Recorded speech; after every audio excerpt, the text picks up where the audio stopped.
നമ്മൾ ഇന്നലെ ഒരു തേനീച്ചപ്പെട്ടി നോക്കിയപ്പം ഇതുപോലെ തേൻ ഇങ്ങനെ ഒഴിക്കുന്നുണ്ട് കേട്ടോ. അപ്പോൾ അതെന്താണെന്നറിയാൻ വേണ്ടി നമ്മളൊന്ന് പൊട്ടിച്ച് നോക്കാൻ പോവാണ്. തേനുണ്ടോ അതോ എന്തെങ്കിലും തേൻ്റെ അറകൾ ബ്രേക്ക് ചെയ്താണോ ഒന്നും അറിയത്തില്ല. കണ്ടോ, ഒരു തുള്ളി തുള്ളിയായിട്ട് വീഴുന്നുണ്ടേ. വലിയ പ്രതീക്ഷയിലാണ് നമ്മൾ ഈ പെട്ടി പൊട്ടിച്ചത്. അപ്പോൾ നമ്മൾ വിചാരിച്ച പോലെ ഒന്നും തന്നെ സംഭവിച്ചില്ല കേട്ടോ. അപ്പോൾ ഇതിലൊരു ട്വിസ്റ്റ് ഉണ്ട് കേട്ടോ, നിങ്ങൾ മൊത്തം ഒന്ന് കണ്ടു നോക്കണേ. അപ്പോൾ നമ്മളതിലെ കടിക്കുന്ന ഈച്ചകളെ ഫുള്ള് നമ്മൾ കുപ്പിയിലേക്ക് മാറ്റുവാണ് കേട്ടോ. അപ്പോൾ ഇവർ വർക്കർ ബീസ് എന്നാണ് പറയുന്നത്. അവന്മാരെ നമ്മൾ കുപ്പിയിലേക്ക് മാറ്റിയില്ലെങ്കിൽ പണിയാകും, മൊത്തം കടിക്കും നമ്മളെ. നമ്മൾ കൂട് തുറന്നപ്പം അത്യാവശ്യം മുട്ടയും കാര്യങ്ങളൊക്കെ അതിലുണ്ട് കേട്ടോ. ഇതൊക്കെ വിരിയാറായ മുട്ടകളാണ്. പിന്നെ തേൻ വളരെ കുറച്ച് മാത്രമേ ഉണ്ടായിരുന്നുള്ളൂ കേട്ടോ. അതാണ് ഇതിൻ്റെ ട്വിസ്റ്റ്. പിന്നെ എങ്ങനെയാണ് ആ പെട്ടി ലീക്കായെന്നുള്ളൊരു പിടുത്തം കിട്ടുന്നില്ല കേട്ടോ. പിന്നെ നമ്മളിതിനകത്ത് റാണീനെയും കണ്ടായിരുന്നു കേട്ടോ. അപ്പോൾ അതിനെ ഞാൻ മാർക്ക് ചെയ്ത് ഈ ഒരു സർക്കിളിൽ കൊടുത്തിട്ടുണ്ട് കേട്ടോ.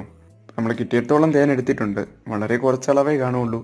നമുക്ക് അടുത്ത ദിവസം ഇനി ബാക്കിയുള്ള പെട്ടികൾ ഫുള്ള് പൊട്ടിക്കണം. അപ്പോൾ അതിലേക്ക് വീഡിയോസ് നമ്മൾ അപ്ലോഡ് ചെയ്യാവേ. അപ്പോൾ നമ്മുടെ ചാനൽ നിങ്ങൾ ആദ്യമായിട്ട് കാണുന്നുണ്ട് സബ്സ്ക്രൈബ് ചെയ്യാനും ലൈക്ക് ചെയ്യാനും ഷെയർ ചെയ്യാനും മറക്കല്ലേ കേട്ടോ.